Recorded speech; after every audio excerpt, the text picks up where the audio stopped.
Right now, you're known as kind of the crazy guy with a boot on his head, and you've been running for president since 1992. But why Yes, should sir. people take you seriously now? Well, once again, because number one, I'm the only candidate who has released their dental records. Yes. Oh, So I think that's a very important and notable uh, thing to see. To know, none of my other opponents have released their dental records. Are they soft on plaque? I believe that they may be. Um, Now, of course, in response to your question, I just didn't get the plugs out of the way first. yeah, of Uh, course.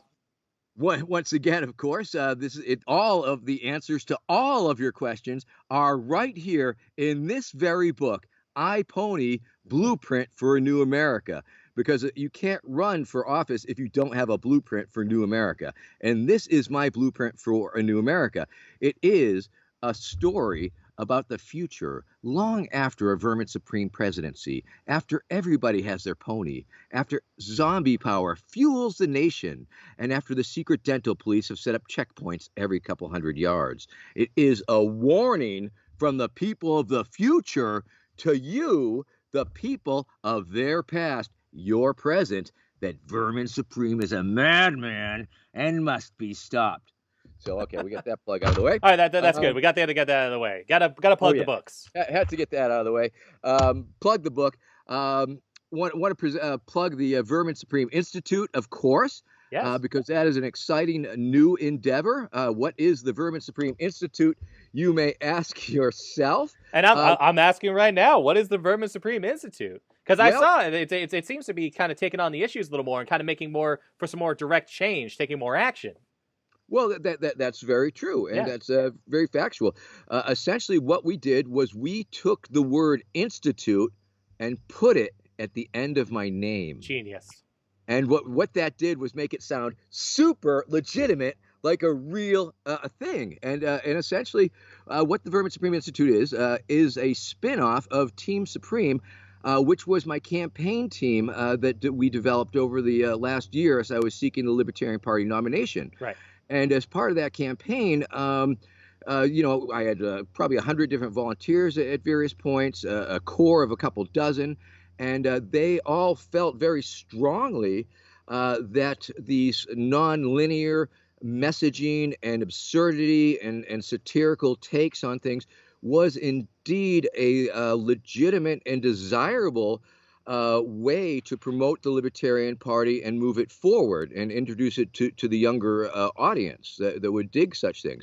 And so after the nominating convention, Hmm. in which I did quite well, I made it to the fourth round of voting. I ended up with over 20% of the delegates who agreed with that basic premise, and that a Vermin Supreme top of the ticket was a desirable thing, counterintuitive as it may seem. And naturally, there was a lot of opposition, and a lot of people felt very strongly about it and were afraid that I was making a joke of their party. And so we had to come up with this whole argument that we had to be in on the joke. We had Right. to own the joke. It was something to the effect, yes, we are the Libertarian Party, a very serious party. We've been doing serious things for many years. However, the presidential electoral system has risen to such a level of a joke Right. that here we present Vermin Supreme with love and with spite. And essentially, by owning the joke, that would inoculate the party for being seen as a joke. I wasn't trolling the party. I was offering the party an opportunity to troll America using my services. Of course, I had been campaigning, as you point out, for Yeah. close to 30 years, a satirical, farcical campaign using simple yet elegant devices, including a rubber boot on my head. I mean, something so simple but so incredibly effective, utilizing the free ponies and the toothbrushing and all of these planks that had such cultural resonance that it allowed me to achieve a level of notoriety that allowed me to make a legitimate offer of my service as a candidate to the Libertarian Party, having developed such a wide reach and such an audience of supporters. I mean, the boot is magic. I mean, it has allowed me to amplify my free speech voice exponentially. It has allowed me to communicate with millions of people. It has allowed me to interact with media from across the flat earth. And so these were the things that were that I was presenting. And of course, there were some other very compelling arguments. 3.9 million high school kids graduate a year. I was saying, give me 2 of those years. That was 8 million kids. Add that to the 17 million college kids. That's like a pool of 25 million voters. Mm-hmm. And if I could get 1 out of 4 of those voters to have voted for me, it would have been the equivalent of 5% in the general election. So there was some very real compelling arguments that what I was offering was indeed a real offer. And of course, overcoming the whole joke thing Right. was part of it. But once again, it's utilizing the humor, the absurdity, the discordia as the sizzle, as the eye attention grabbing device, and then I would pivot to more actual libertarian based answers. It was a very, very interesting campaign. Yeah. I mean, this year, seeking the Libertarian Party nomination was the first real campaign of my life. It was the first time that I actively actually tried to achieve a goal of a nomination of a party, and did fairly well. And I was recruited. My campaign manager, Desiree Lindsay, reached out to me from Texas and wanted to know if I wanted to run a serious campaign. And I agreed to that and did just that. And I raised, I mean, I transformed from a parody politician to an actual money grubbing politician. Like Cinderella. I raised more money the last year than I raised and spent on every other campaign combined for the last 30 years. And I debated all the other libertarian candidates. I mean, of course, because the beautiful thing about America, I mean, anybody can run for president. Right. And so I have utilized that as that is the niche that I have used to hammer away at this message. So anybody can run for president. And then the funny thing about it's a self-declarative statement. Once you say the magic words, I'm running for president, you are. Nobody can disprove it. I mean, maybe you file with the FEC, maybe you get a few votes, maybe somebody gives you a few bucks, but it's not necessary. And so it becomes this self-fulfilling self-declaration that becomes reality. And why did they reach out to you? Like, so you say they approached you. Was it because your humor appeals to young people? Kind of the absurd, because I know young people even a little bit older than the young people now. I'm 30, but I look at everything. I'm like, everything's a joke. This is all BS. But your platform is like, hey, I'm literally spouting a bunch of BS, a bunch of funny stuff, but there's realness behind it. Like, there's actually issues. Yes, I mean it's always it has been a joke, but it's always been a very serious joke, right? And the humor has allowed me to use it, critique the entire system. I mean, when I went viral in 2012, for example, when I glitter bombed Randall Terry and all that up in New Hampshire, because it was not perceived to be a partisan attack on any candidate or party. It was perceived, rightfully so, as a much broader critique of the system. And that gave me a great audience across the political spectrum, from hard right to hard left, everything in between. And it's just I've been very blessed to be able to get to this point. Every other election year, a week up at the New Hampshire primary, a couple weeks down at the conventions, and a week at the inauguration, maybe. So that was a month out of a year every 4 years. But it brought me up to this level because the presentation. I mean, New Hampshire, as you know, such a small state. But I'm in it right now. But that week after, after the Iowa caucus, boom, that next day, every last candidate is there. Yeah. Every last candidate has a campaign headquarters. They all have campaign teams. They all have campaign buses. They all have campaign events. They're ping-ponging all around the state. And so early on, I just discovered that I could use that format as a palette, as a canvas, to interject myself and ask the real candidates crazy questions to elicit responses that were much more interesting than if you were asking them real questions. It's off script. And the humor aspect has allowed me. It's allowed me to be much more aggressive. Right. If I was a normal person spouting normal things, dressed normally, it would be very easy to dismiss and would be easy to ignore. And the humor aspect has allowed me to be much more aggressive in like approaching the other candidates. If it wasn't funny, it would be downright scary. Yeah. Um, so there is that. So it's a communication strategy that I have developed. Now, should you take me seriously as a politician?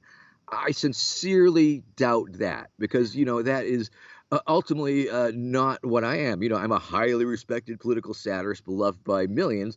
I'm not particularly a policy wonk. But I believe I could probably go toe to toe with most other politicians. The nice thing about the libertarian race was it was a bunch of citizen candidates, Right. citizen politicians. There was very, I mean, yeah, we had Lincoln Chafee in there for a little bit. Justin Amash dipped his toe in for half a second. But all in all, amateurs, and which I think is a much closer vision of what the founders may have envisioned in terms of our democracy. If you were to be elected, would you accept? Would you be like, "Oh, right, I'm in"? Like, what if you actually get elected? Like all these years, like, would you accept that election? Well, I don't see how I could not, Yeah, although I see it's incredibly unlikely, incredibly unlikely. anything can happen. Um, and obviously here I'm on the Massachusetts. Well, that was the other great thing about this year. I was on more primary ballots, and I won the Massachusetts Libertarian primary. I won the New Hey, Hampshire Libertarian primary. I won a couple other states and did very well in the others. And so I believe it was just a natural thing. I mean, why am I running for Senate right now? Quite frankly, that between was my you next and question. me, this because this is the most important election of our lifetime, and the risks that are too high that we cannot gamble. We must, etc., etc. Essentially, but the actual reason is. The other day, a friend of mine forwarded me a selfie ballot of their ballot of the Libertarian Party, and they wrote me in for everything because apparently it was all blank. There's no names up on there, and so I said, "Well, heck, does that mean I'm a write-in candidate now?" And then that same a few hours later, somebody wrote out to me and said, "Hey, Vermin, you should be a write-in candidate for this run." And I felt that there was a very good chance that I could probably get more write-in votes than anyone else. So it's a little bit of a flex, but it's also an opportunity to have a little bit of fun and poke fun at Ed Markey and Kennedy and Shiva and whoever else because why not? They're my worthy opponents. Ultimately, I was inspired to run for the Senate because up in New Hampshire during the presidential primary, Elizabeth Warren refused to take a selfie with me. Mm. That was I was the first person in the selfie line, and she ended up sending out a state trooper from New Hampshire to inform me that the senator would not have a photo taken with me. Ooh, And then what a and diss. then her Yeah. staff, which was they were terrible.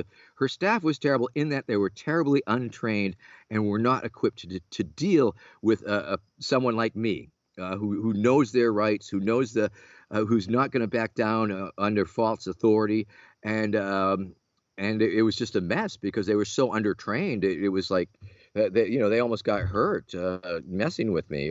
Nothing that I was doing intentionally, but it was just like it was crazy stuff. There's video of that you'll have to Yeah.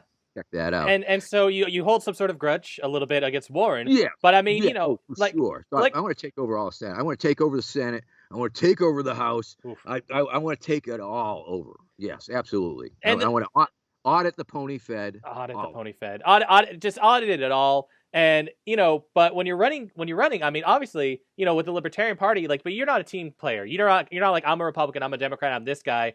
So obviously you don't agree with everything in the Libertarian Party, but why go to them? Like, it seems like you have your Oh, own beliefs. well, once again, the Libertarian Party ultimately seems to be the only party that really welcomed me.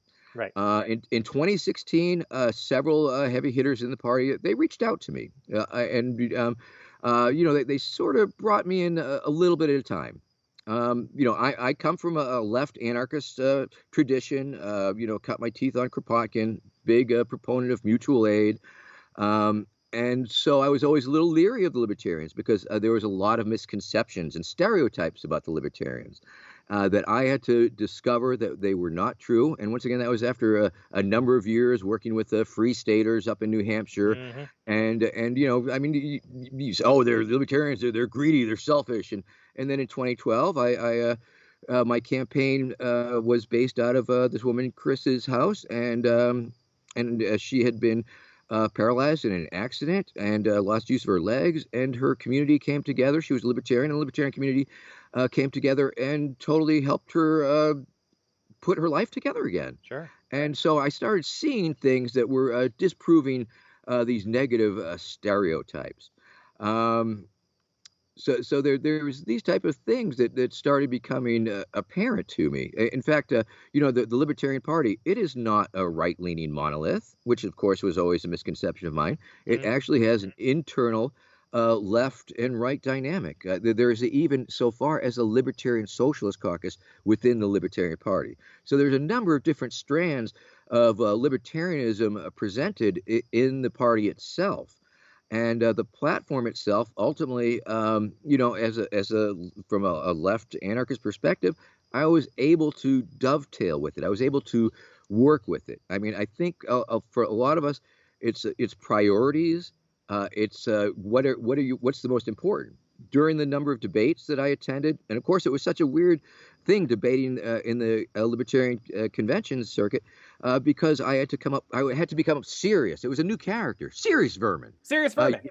yes, I Yeah. could come out with a quip. Yes, just like, well, yes, I'm going to make COVID-19 against the law. Yes, I'm going to create COVID-19 free zones. I'm going to go back in time and kill baby COVID. I'm going to build a microscopic, antimicrobial, antiviral wall around America and then dig a moat and fill it full of hand sanitizer. Spoonerism much.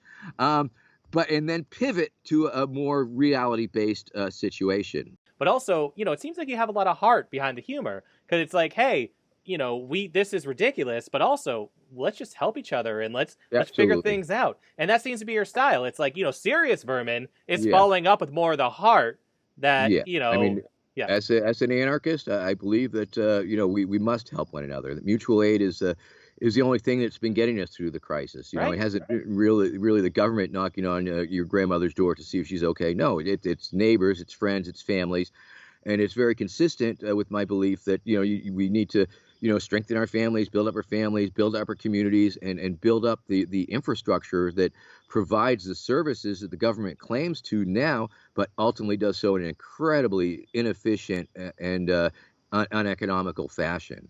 This recent move to be a write-in candidate, it's another way to get people like me to ask you questions, kind of get your platform out there, and just say, hey, there's another way you can go about things. It's kind of getting the message out there, and that would be probably your intention for being this red. Yeah. Ultimately, yeah. Yes, and of course, I think it's worthwhile noting that as I was seeking the Libertarian Party nomination, I was indeed it was a serious campaign. Right. Once I did not achieve that nomination, I essentially reverted back to being a pretend candidate, if you will. Right. And so, I was pretending to seek the Democratic nomination for a few minutes, and then I was pretending to seek the Republican nomination up until yesterday. I actually tried to. I reached out to Governor Weld in an attempt to purchase his delegate because he did get one delegate from Iowa, and I thought maybe we could do a little pony trading because isn't that what politics is about? And so, yeah, I mean, this particular little write-in exercise, it's a lark. It's a little bit of a lark. It's a little bit of a laugh. It's not as serious a campaign as my presidential attempt.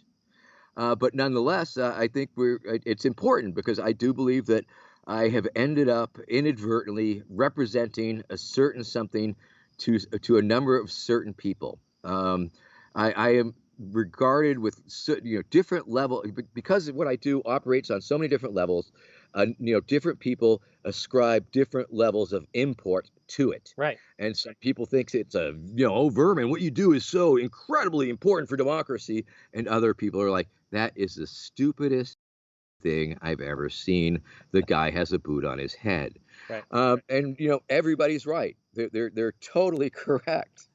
And yeah, so it's totally like that. And do you miss? It's all here in my book. It's in the book. Blueprint for New America. Available at iPonythebook.com. verminsupreme.com. And of Ooh. course, you definitely want to check out verminsupreme2020.com because it's still my name and it's still the year 2020. And it works out very nicely that was my presidential Mm. site. But now that I'm running for Senate here in Massachusetts, it's relevant, and I could even dip in to my 527 maybe. I'm not sure. There's a lot of crazy stuff. That's crazy. Do you miss serious Vermin? Like, do you like you being a serious candidate for a little bit, being this new character, which is essentially being more real, what is real, reality is a construct. But do you miss that? Was that kind of fun to like? Not at all. I mean, right here, right now. I mean, I have never shied away from breaking the character or stepping aside from the character. Right. I mean, being the character is a whole lot of fun. It's improv. It's crazy. You never know what the interactions might take place on the streets or with the other candidates. But in terms of any sort of long form interview such as this or print or podcast, I'm always talking about reality based subjects. I'm not presenting myself as a crazy person fixated on free ponies and zombies. Because they're As much real fun issues. as that is, Yeah, it's and fun. people who, Yeah.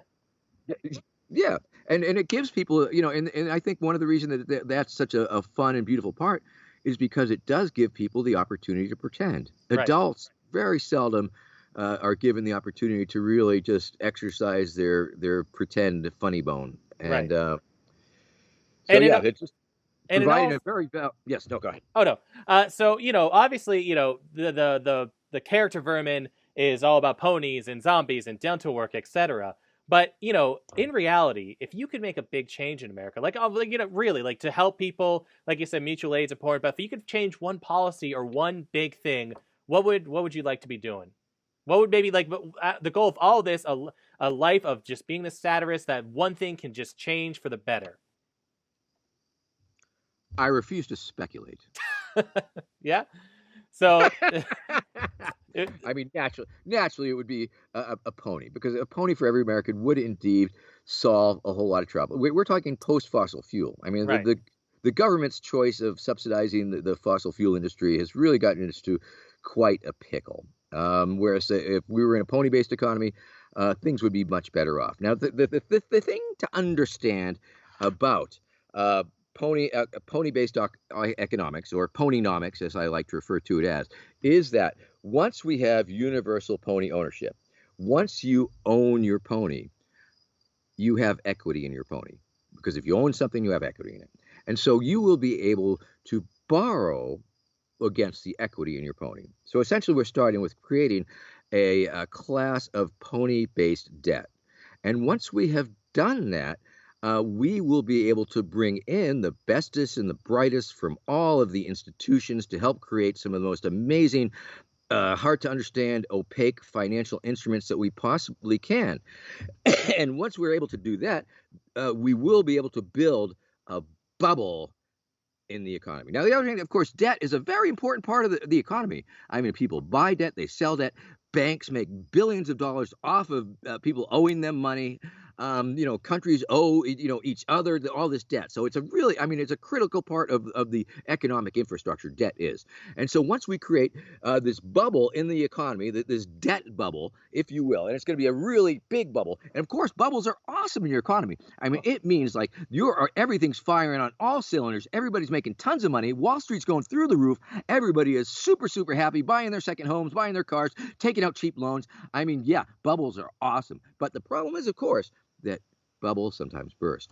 So let me assure you that this pony-based debt bubble is going to be reinforced and steel belted and last forever.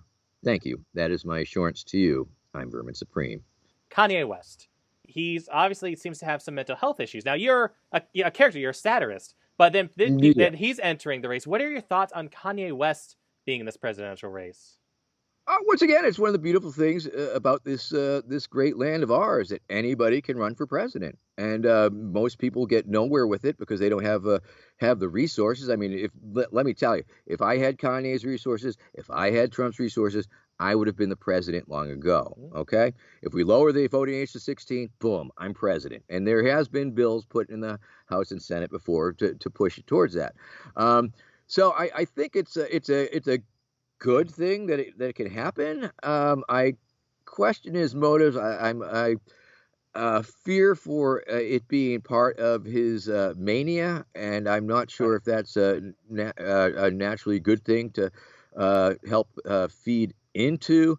I think it's a somewhat of a dirty trick, of course, also that seems to be being encouraged by some of the Republicans in order to siphon off votes from Joe Biden. But of course, that's just not surprising. I think it's politics as usual in a way. I mean, people love a good celebrity running up. I think it's a little mildly unfair that he jumped in so late, and obviously it was so late that he missed a bunch of deadlines by sheer minutes. So traditionally, sometimes you see fringe candidates really believe in their message and they believe in what they're doing. And I'm talking, very low rent fringe candidates, and they will spend tremendous amounts. I Right. mean, there have been people who sold their house to finance their presidential ambition that went nowhere and got no traction, and nobody ever has ever heard of them. And so, that is some of the advice that I often give other candidates who are considering running a campaign. Don't run outside of your budget. So Kanye doesn't seem to have the problem. I have reached a point where I am blessed in that a lot of it is not out of pocket anymore. That I actually have supporters, believe it or not, who believe that it's important or whatever enough to send me their hard-earned money so that I can spend it on foolish things. And that's what makes America great. That's what makes America great. Well, but it seems like no matter what, it's your campaign seems very positive.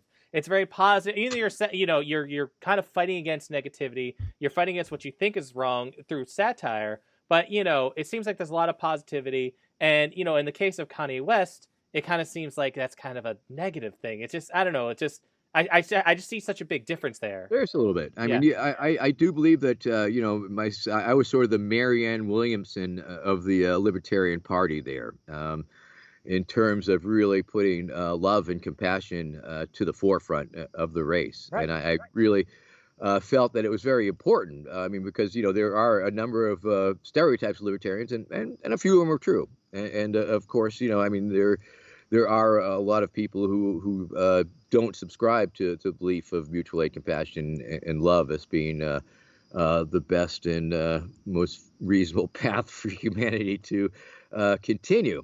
But I felt it was very important and very consistent with my activism and my entire existence as an anarchist and a human to use whatever influence that I have. And what level I do is debatable, but I certainly have a fair amount of political capital and a lot of goodwill that I'm always happy to piss away when I need to. Um, so I'm happy to do that. Even if I take up unpopular causes or support unpopular uprisings in the streets. That's the thing. It's like you're as not unreal as you are, you're real. You're true to yourself, and in a way of being untrue to yourself, because no matter what, who you are as a person, your core beliefs, they seem very rock solid, and they seem to be based in a lot of what you truly believe in.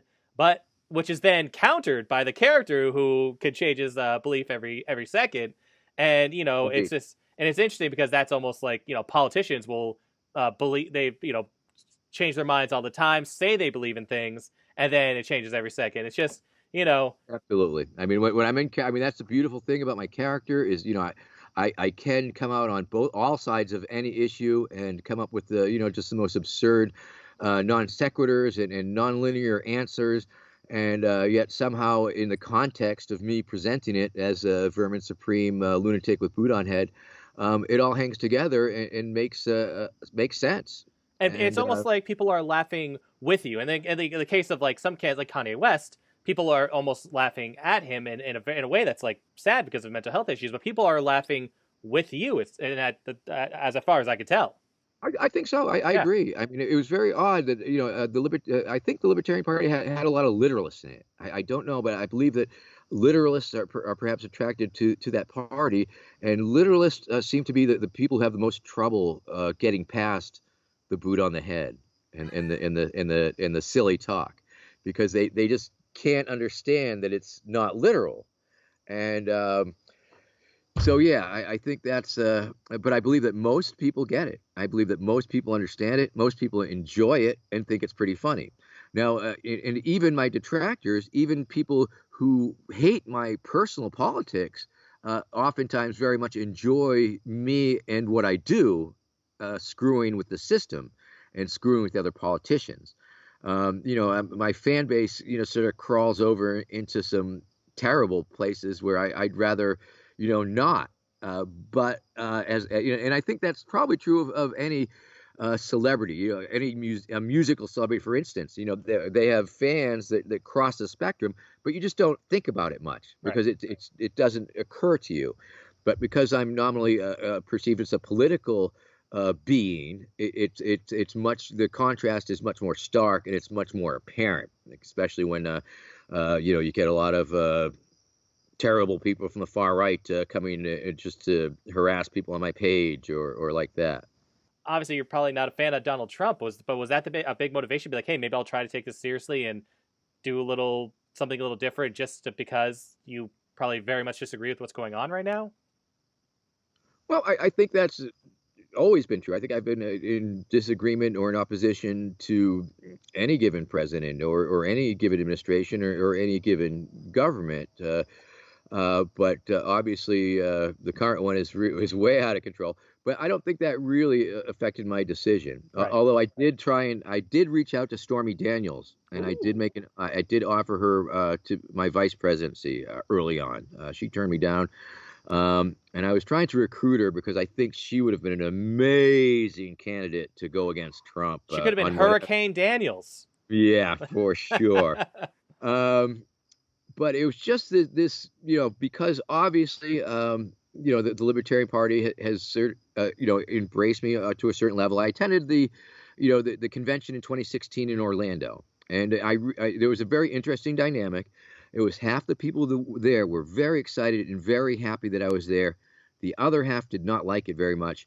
The half that liked me being there very much liked the fact that the other half didn't like it very much. Mm. So that sort of speaks to the internal dynamic within the party, perhaps. But it was something that I believe we were able to overcome in a large sense. I mean, we had a lot of success just changing the culture and making people understand the possibilities. I mean, I spent a year just sort of, because of people working my campaign. I had people working from the left and the right side of the party, and they all believed that out of the batch of candidates, that I was the most likely to be able to achieve 5%, that I was the most likely to be able to draw in tons and tons of young people and new membership and interface and bring new eyeballs and have people have to give another look at the Libertarian Party. Vermin Supreme's running as a Libertarian. What am I missing? Maybe it is not what I think it is. And I would always encourage everybody to check out the Libertarian Party platform, lp.org/platform. And you'll be surprised at how much of the Venn diagrams overlap. It has really allowed me to anti-war, pro-sex work, anti-foreign intervention, just all of these things. And, during the debates, and I do want to bring out this example, it is about the priorities that people have within the party. I mean, if at some of the debates, you'd hear a candidate say things like, we are going to end Social Security day one. We're going to end Medicare day one. We're going to dismantle the FDA, the CDA, and all of these things. And it's true that that's consistent with the ideals of dismantling, the government, but unless you're presenting a real transitional vision of how to get from here to there, you lose people. They think you're just a crazy extremist talking crazy stuff. And so I was doing my best to act as a bridge and try and bring people in and understand that they could have an impact on the party and how it operates if they wanted to. Now, as a final question, and if I could just speculate, is it not you're not looking to win personally, but the real victory is changing the minds and maybe having some people kind of pay attention to some views that you truly believe in the future? You're talking about young people. You're talking about other people that may not know anything about libertarianism or etc. But I mean, for you, it's not about the win. Is it about the longer victory? Oh, absolutely. It's never been about winning. I mean, winning is never really been a measure of success. Essentially, my metrics of success are very different. I succeed in everything I do. I cannot possibly lose. If you're not in it to win it, you cannot lose. And so ultimately, simply participating, and especially on this level, because I mean, this particular race, a little bit of a lark, sure. But ultimately, it's keeping me busy. It's giving the opportunity to get people a little, get the libertarians a few more votes. It's giving me the opportunity to once again communicate with more people and try and share my vision, such as it is, and communicate with people and connect with the people. It's been a real beautiful and an amazing thing for me.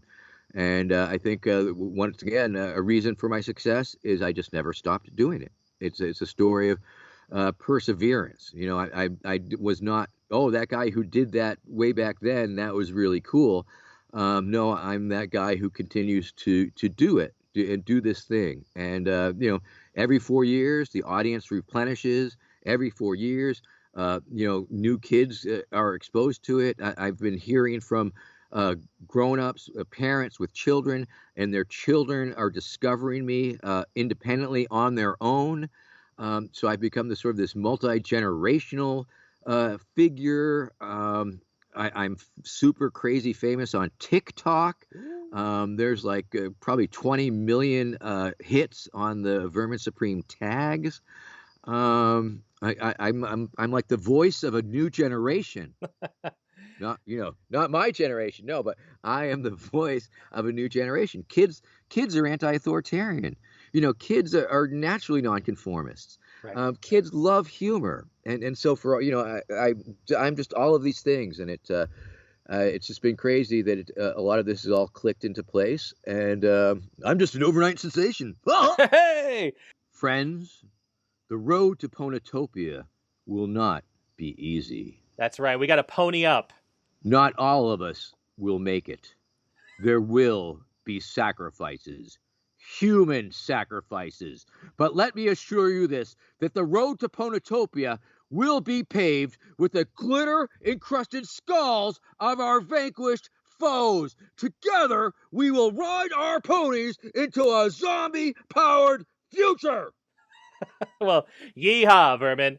You have yourself a good one, Fred. All right. Thank you. Thanks very much. Hey, Thanks for the take it opportunity. easy. Have a beautiful day. You Bye-bye. too. Bye.